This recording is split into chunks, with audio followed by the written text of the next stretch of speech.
At it really from a more holistic point of view, going all the way back to when we first started having disturbances there. And there's no doubt that, particularly in the month of June, significant amount of damage committed against the building and a variety of assaults were committed, and the Portland Police Bureau was engaged and we made a number of arrests. Over the past few months, there's been a significant decrease in that violent activity, which we have focused on. To say that there has been no crime would not be accurate. There are always, potential for different types of crime. Ours is focused on violence and vandalism. As I explained to the Secretary today, we're managing an entire city here. And so we prioritize to the best of our ability the resources we have to meet those demands. And frankly, we need more.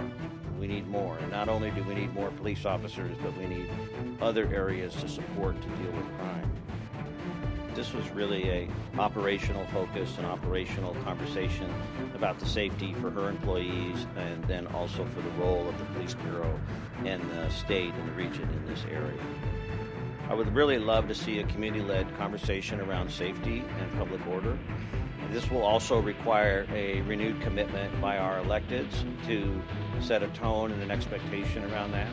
And then I would anticipate us to continue to focus on ways to limit the violence and vandalism. And the degree of violence that we've seen just in the last few days, as I said, once again, within the crowd, I think that we have to be looking carefully about how can we create space in that very confined area so that we aren't seeing those responses.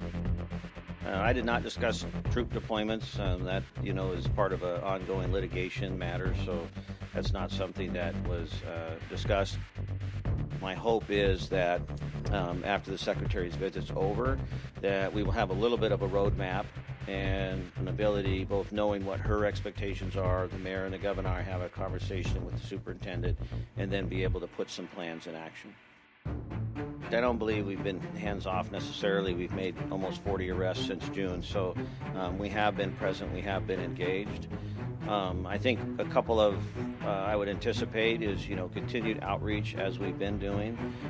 I would like to see the, potential of increased amount of police presence. We've been trying to coordinate that with the federal response because we have differing policies and differing expectations around procedures, so we have to work more closely with them, and I have had those conversations as a result of that today.